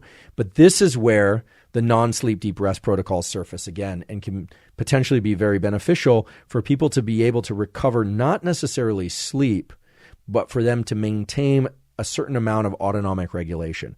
So what would this look like? This would look like if baby goes down, maybe it's only going to go down for 45 minutes. If you can capture sleep. There are some data showing what's called polyphasic sleep. If you can sleep in 45-minute increments or batches, even if it's spread throughout the day with periods of wakefulness in between, as miserable as that sounds, there are actually some adults that have deliberately employed that who don't have children for sake of work productivity, and it does tend to reduce the total overall amount of sleep that you need. It is a very hard schedule for most people to maintain, but if you have a baby, the baby may be throwing you into that kind of schedule anyway. So if you can get 45 minutes sleep while they sleep, great. If you can get another 45 minutes after waking and then they go back down to sleep, great. So as many phases of sleep as you can get. But if you can't sleep, the data on non-sleep deep rest type protocols does show that, at least from a neurochemical level, I want to be clear what that means, reset of things like dopamine levels in the basal ganglia, measured by things like positron emission tomography, et cetera. Those things tend to reset themselves pretty well if you can access these deep rest states. So that means not being alert throughout the entire time that the baby is sleeping, trying to sort of mirror the baby's sleep cycle, which can be brutal for certain people, and especially if you're trying to prepare meals and do all these things. So I do recognize that there are a lot of constraints on parenting, not just mapping onto your baby's sleep schedule. As children approach ages 1, 2, 3, 4, that's when certainly the optics of the eyes have improved, but you don't want to damage the eyes, of course, with very bright light. They are much more sensitive even until they're kind of 10, 11 years old. And we'll talk about vision in children in a moment. But trying to get longer and longer batches of sleep through, hopefully not through the use of administering melatonin to the kids, because that's what I talked about before, why that could potentially be detrimental. Talk about that with your doctor. But more so trying to get longer blocks of sleep that map onto these ultradian cycles. So it would be better off to get a 3-hour, like 2 90-minute cycles than a 4-hour batch of sleep, because waking up in the middle of those ultradian cycles can just be brutal for parent and kid. So if one can't get a full 6 or 10, or some kids should even be sleeping 12 hours when they're growing quickly, trying to get batches of sleep, even if they're fractured throughout the 24-hour cycle, that are matched more to these 90-minute cycles, meaning maybe 1 ultradian cycle of 90 minutes, or 2 back-to-back, or 3 back-to-back-to-back. That's going to be better than waking up in the middle of an ultradian cycle. It's just going to set any number of other things in a better direction than were you to try to, say, just enforce or force a full 8 or 10 hours of sleep. That's at least what the literature shows. Some kids sleep great through the night starting at a very young age. Others don't. I typically hear from people who are struggling tremendously. They're losing their mind, understandably, because they're not sleeping, their kid's not sleeping, or their kid is sleeping for such brief periods. So in other words, trying to access deep calm if you can't sleep, try and access sleep if you can sleep, even if it's fractured. And then you say, well, what about all the sunlight viewing and the exercise stuff? When sleep is really, really dismantled, meaning it's happening in various times of day or night, that's especially, at those times, it's going to be especially important for the parent to get morning and evening sunlight, because your circadian clock is going into a tailspin and it basically wants to anchor to something. So you want to give it 2 anchors, morning and evening light. Okay, so this is rather different than what I described for shift work. This is when things are really chaotic and you're just not able to sleep. Similar circumstances can arise if you're taking care of a very sick loved one. You're up all night. Try and stay calm using NSDR protocols. I know it's harder to do than to say, but those protocols are there. They're free. There's research to support them. Try and get sleep whenever you can, but also try to get morning sunlight and evening sunlight in your eyes if you can. And if you can't get that, use artificial light. Okay. What about later life? So kids now, adolescents, teens, it is true that teens have a tendency to wake up later and go to sleep later, in part just because they're sleeping a lot more. They're churning out gonadotropin-releasing hormone and luteinizing hormone. Their whole bodies are changing. I don't know whether or not people realize this, but the fastest rate of aging that any of us will ever undergo is puberty. That is the fastest rate of aging. And so there's a huge number of biological processes that are happening during puberty. Probably devote a whole episode to puberty. It's a fascinating aspect to the life course, but it is an accelerated period of aging. And the circadian clock mechanisms sometimes are very intact, and sometimes they're a little dismantled and going through some change, but prioritize the duration of sleep for adolescents and teens. Now, if that means they're sleeping until 2 p.m. and then waking up and then they're up all night, the up all night part can become a problem, especially with all the devices, texting in their rooms or playing video games.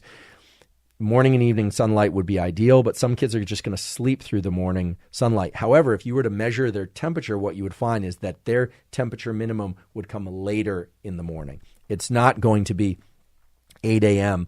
It's going to be maybe even 10 a.m. if they're sleeping until 11 or 12. Or it might be 8 a.m. if they're sleeping until 10. Remember, temperature minimum is 2 hours before your average waking time, typically. So in teens, it maximizes the total amount of sleep. Try and get regular sunlight either in the morning or in the evening or both. But if they're sleeping through the morning sunrise, that's probably not as much of an issue. waking them up and depriving them of sleep is probably worse because their T-min, their temperature minimum, is actually falling later.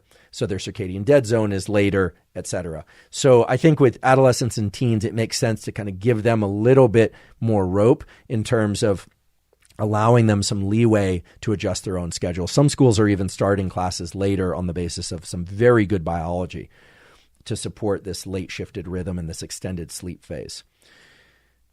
There are data from Dr. Jamie Zeitzer, Department of Psychiatry and Behavioral Sciences, and others at Stanford showing that turning on the lights in the room of a teen before they wake up helps them get more sleep the subsequent night. It also tricks them into going to sleep a little bit earlier, but it gives them about 45 minutes more of deep sleep.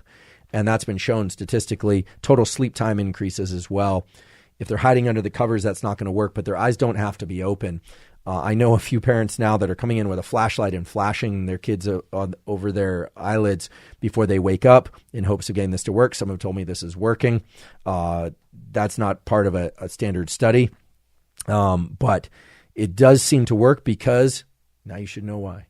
Because if light's getting through the eyelids and it's, say, 8 a.m. and the kid is still asleep and they're going to wake up at 10, you're giving them light just after or around their temperature minimum, which is going to make them want to go to sleep earlier. And in the case of teens, for some reason we don't quite understand, sleep longer, about 45 minutes longer, spend more time in deep sleep. Adults can do this too. If you can persuade someone or put your lights on timer for lights to go on before you wake up, that's really going to help you wake up earlier. Okay, so if you're starting to hear some themes are really resounding over and over again, that should be reassuring to you, right? These are core mechanisms. Fortunately, there aren't 1,000 different mechanisms. Now, in the elderly, there's a real tendency to want to go to sleep very early and wake up very early. And people should talk to their physician. There is some evidence that melatonin levels and patterns of melatonin secretion can become a little chaotic in elderly folks. What do I mean by elderly? Well, it's going to differ. Rates of aging differ, right? You see some 65-year-olds that are struggling to move and seem much older than some 65-year-olds that are, still hustling around and have tons of energy. There's a lot of variation. Some of it's genetic, some of it's lifestyle factors. It really varies. Certainly, lifestyle factors can play an important role in rates of aging. I think that the most prominent results from sleep and circadian rhythms in the elderly are they need to get as much natural light, even if it's through windows. I realize that some elderly folks can't get outside as easily. It's not safe for them to do it. They can't move around as easily. Exercise can come in various forms for people that can't get outside and get a ton of sunlight by jogging or cycling. If they're not able to do that, light through a window in that case, open window ideally, but for temperature reasons, et cetera, sometimes the window has to be closed. Getting people near that window and away from artificial light early in the day and away from artificial lights during the night phase can have a tremendous effect. And in the elderly, that's when melatonin might be a viable option. And this should be discussed with a physician, of course, but you're way past the puberty time point. In most cases, people who are in their 70s and 80s and 90s are not churning out a lot of GnRH and luteinizing hormone to begin with. And that's where struggles with falling asleep and staying asleep, all the same parameters and things we've described before still apply, light, exercise, temperature, et cetera. But that's where melatonin might be of greatest benefit. And again, I'm not pushing melatonin here, but I think for elderly folks who are having trouble falling and staying asleep, that might be worthwhile. And I should just also mention that regular schedule for folks that are elderly and as much natural light as safely possible, those are going to be the key levers for adjusting sleep and circadian schedules. I've mentioned before in previous podcasts other supplements besides melatonin. And some of those supplements are quite good for sleep. I'm not a supplement pusher. I am somebody who takes supplements. I believe in them. Some have worked for me, some have not worked as well, but I certainly believe in getting the behaviors right, whether or not it's NSDR protocols, viewing natural light, exercise, it's hot baths or cold showers or what have you. Behavioral protocols first. There are some supplements that I've mentioned in previous podcasts, but I've seemed to get a lot of questions about. So I just want to take a couple minutes and just talk about some of the supplements that can be beneficial for helping turning off thinking, accessing deeper sleep, and even being able to compact your sleep schedule into a shorter period of hours, meaning getting by well with less sleep. People take a lot of sleeping pills. I'm not going to tell people not to take sleeping pills. They can be very problematic, habit forming, high side effect incidents in many cases. Some people can handle them just fine. Again, I'm not a physician. I don't prescribe anything. I'm a professor, so I profess a lot of things, some of which are my opinion. Although, if you look at the scientific literature, there's some impressive data around some non-prescription drug type supplements that have fairly high safety margins that you might consider, but you should talk to your doctor always before adding or taking anything out of your health regimes, right? Your health is not my responsibility. It's your responsibility, so be a stringent filter. Along those lines, one of the most powerful and useful tools that I've mentioned here on many times, and I plan to mention many, many more times, is the website examine.com, which I have no affiliation with, but is a wonderful site that links you to quality peer-reviewed studies related to just about any supplement, including some safety warnings. We'll also tell you what subjects, whether or not it was rats, cats, elderly folks, or kids, that a given study was done on, which is important. It can be kind of hard to pull from sites where people are just advertising supplements, right? They usually don't tell you what the study was and who were these rats, who were these kids, etc. There are 3 supplements that, at least for me, have had a tremendously positive effect on my sleep that some of you might consider. I would say if you're doing everything properly behaviorally and you're still having issues, then supplements might be a good thing for you. Or if you are traveling and you want a little bit of extra help in buffering your sleep wakefulness protocols. Some people like to go just to the supplements. They're like, what should I take? I have people in my life that are like, just tell me what to take. I'm more of, here's what you might want to do or not do. But, and then think about what you might want to take or not take. But personal preference, and it's a free country, so you can do what you like. Magnesium. So magnesium has been shown to increase the depth of sleep and has been shown to decrease the amount of time that it takes to access sleep, to fall asleep. It comes in various forms. I've talked a bunch of times about magnesium threonate, threonate, threonate, which seems to be the more bioavailable form of magnesium. And magnesium threonate, it seems, is shuttled preferentially to the brain, which is where you want it. And there are certain transporters. It actually engages the GABA pathway, which tends to turn off certain areas of the forebrain, allows you to kind of fall asleep. There is a study, if you would like to explore it, since people serious about supplementation might want to explore the study, which is ATES et al., ATES, dose-dependent absorption profile of different magnesium compounds. Looks to me like a quality peer-reviewed paper. I can put the link in the caption. And it explores all the different forms of magnesium. It does seem like magnesium glycinate can be similar to magnesium threonate in terms of which tissues it's shuttled to. Magnesium malate, M-A-L-A-T-E, is preferentially shuttled to the muscle, it appears, as opposed to the brain. So it's going to be more of a muscle repair type thing, or restoring magnesium stores in the periphery as opposed to the brain. Magnesium citrate has another name that I won't mention in jest, because magnesium citrate's main effect, at least on me and the people I know, seems to be a laxative effect as opposed to a cognitive effect. There's also some evidence that magnesium threonate can be neuroprotective. Those data come from quality labs, mostly rodent studies, not human studies, but it's kind of interesting. And again, the safety margins for these things tend to be pretty high, but anytime you're going to take something new, you should approach it with caution, especially since magnesium could be involved in heart rhythm and things of that sort. The other supplement that has been very beneficial for me is theanine. So this is Theanine, theanine, Theanine. Theanine activates certain GABA pathways, which are involved in turning off top-down processing and thinking, making it easier to fall asleep.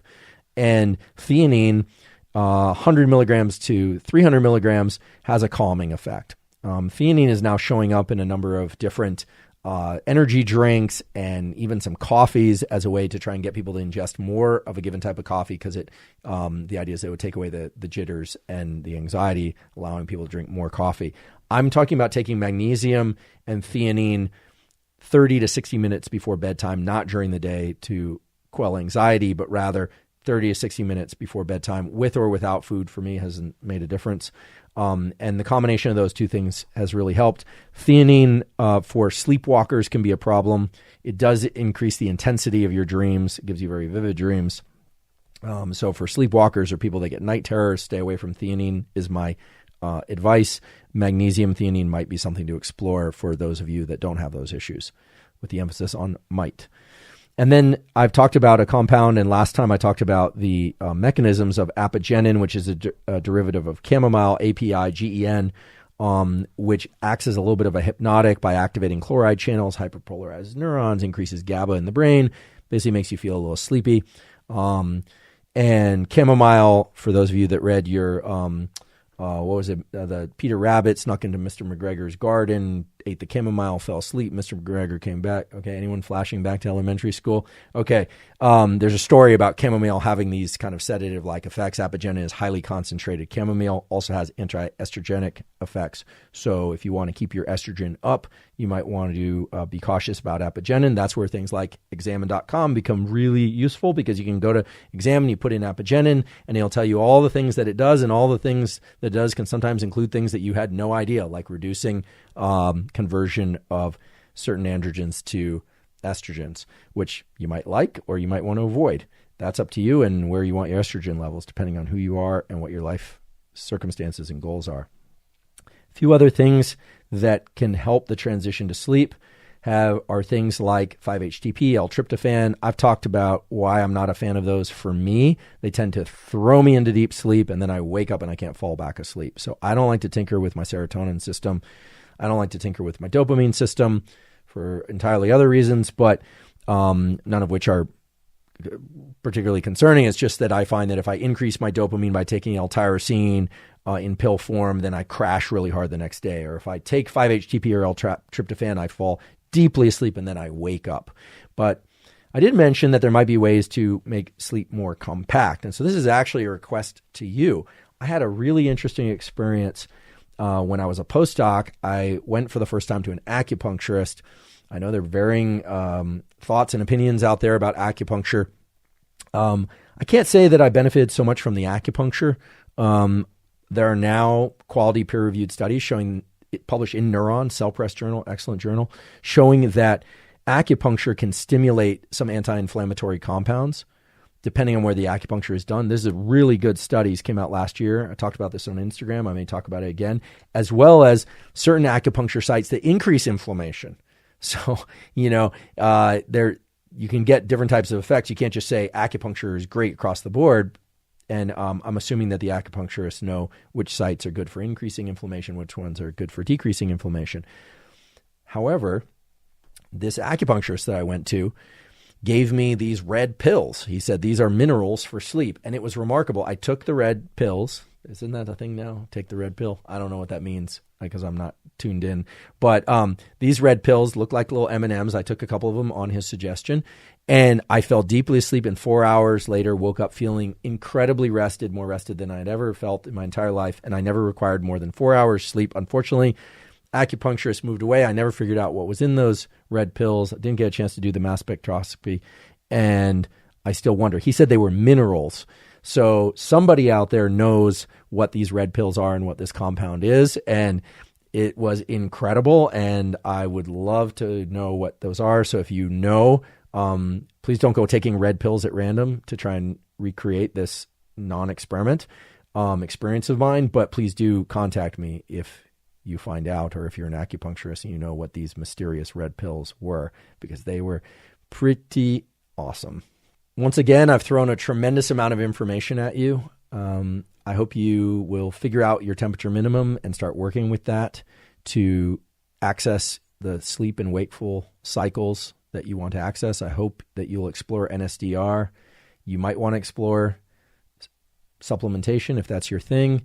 you have now access to a lot of mechanism about sleep and wakefulness. But in keeping with the theme of this podcast, where we stay on topic for an entire month or even slightly more, we are not done with sleep and wakefulness. I know this is very different than the typical podcast format, where one week it's how to become superhuman, and the next week it's how to develop growth mindset. It's kind of all over the place with episode to episode. We are staying on track because I really believe that as we drill deeper and deeper into these mechanisms and you start hearing some of the same themes again and again, you're going to start to develop an intuition and an understanding of how these systems work in you and your particular life circumstances. And my goal is really to eventually become obsolete. It's what my graduate advisor used to call the hit by a bus principle. She had a somewhat morbid sense of humor, and it used to be, well, if I get hit by a bus tomorrow, what are you going to do without me blabbing at you here? So I don't want to get hit by a bus. I plan on living a very long time if I have anything to say about it. But were I to get hit by a bus tomorrow, what would you do for your sleep and wakefulness, right? You could put a comment on YouTube, which I hope you'll do. But if I were hit by a bus and killed, then I wouldn't be able to answer your question. So know your temperature minimum. Understand light in the early part of the day is valuable. Light when you want to be awake, provided it's not so bright it's damaging. It's great for you whether or not it comes from screens or sunlight, but sunlight's better. Avoid light in the 4 to 6 hours before your temperature minimum, or else you're going to delay your clock, unless you're traveling and that's what you want to do. Okay? Use temperature, increase temperature to shift your clock. Decrease temperature to delay your clock. Okay? Map out your temperature and understand it. You don't have to know degree by degree across the day. Know your minimum, know your maximum temperature in your 24-hour cycle, and you will feel great power through that, because then you'll know also about these ultradian cycles, these 90-minute cycles within which you can do focused work. Don't expect the focus to come early. Expect the focus to come in the middle and then kind of taper off. I talked a little bit about kids, a little bit about elderly, about parenting. We are going to continue. There's going to be more. But now shift workers, travelers, people that are jet lagging themselves at home, you now have levers in place. Information can be powerful, but you have to implement it in ways, obviously safe ways and reasonable ways, but implementing this knowledge in the ways that you trust are safe and reasonable for you is going to be the way that you can develop a bit of a laboratory about yourself. I loathe the term biohacking. Sorry, biohackers. I don't believe in hacking anything. I believe in understanding mechanism and applying the principles of mechanism for which there are large bodies of quality peer-reviewed data and even a whole center of mass around certain biological principles like the effects of light and temperature minimums that will allow you to shift your biology in the ways that you want to go, that will allow you to shift your psychology in the ways you want to go. Next podcast episode, we are going to talk more about a few things. First of all, we're going to answer more of your questions because during office hours, I didn't get to all your questions from the previous episode. So I do read the comments and we're paying attention and figuring out the most common questions. We are going to get to some of the harder topics. Someone came at me. It's always fun when somebody does this. They say, well, these are just the kind of basal, low-level questions. What about the big stuff? What about dreaming and lucid dreaming and consciousness? Look, I'll talk about that stuff, and I'm planning to do that, some of which in the next episode and the following episode maybe even. But I want to give you data. I want to give you things that are supported by data. So I will try to speculate as little as possible, because this is a podcast about science and science-based tools for everyday life. This is not about me speculating. Many people have speculated about the role of sleep, dreaming, and consciousness. Fascinating topics and a rather circular argument, frankly. It's been going on for centuries. Someday we'll get there. Right now, we're concentrating on these deep biological mechanisms that make you who you are and allow you to feel certain ways, good or bad, allow you to function physically in certain ways, good or bad, and give you more of a sense of control. That's my goal here. Many people have quite graciously asked how they can help support the podcast. First of all, thank you. We appreciate the question. You can support the podcast by subscribing to the podcast on YouTube, as well as subscribing on Apple or Spotify. And you can also leave us comments and feedback on YouTube and at Apple. That really helps. We would hope the feedback would be positive, but nonetheless, leave us feedback, ask questions. We will use those questions to create future content for the podcast. As well, if you can recommend the podcast to friends and family and other people that you think might find the information of use, that's terrific. And check out our sponsors that we mentioned at the beginning. that's a really great way to help support us and our ability to bring you this information. Along those lines, a lot of people have asked me about supplements and supplement companies. So up until now, I've been reluctant to recommend specific supplement brands. The supplement industry is kind of a wild west of different brands, different levels of quality and stringency. It can be very complicated, and what's on the bottle is not always what you're getting. The quality of what you're getting varies from company to company and even from substance to substance, batch to batch. So I'm pleased to say that I'm partnering with Thorne. Thorne, spelled Thorne, is a supplement company that works with the Mayo Clinic and with pretty much all the major sports team organizations, and that I know to have the highest levels of stringency in terms of what's in the bottle matches what's listed on the bottle, and in terms of the quality of what they put in those supplements. So while I mentioned earlier that supplements aren't for everybody, if you're interested in trying some of these supplements, you might want to check out Thorne. If you want to do that, you can go to thorne.com/Huberman. So it's THORNE.com, COM/U/Huberman. And if you do that, they'll give you 20% off any of the supplements that you happen to purchase from Thorne. Thanks so much for your time and attention. I really appreciate it. See you next time on the Huberman Lab podcast. And as always, thanks for your interest in science.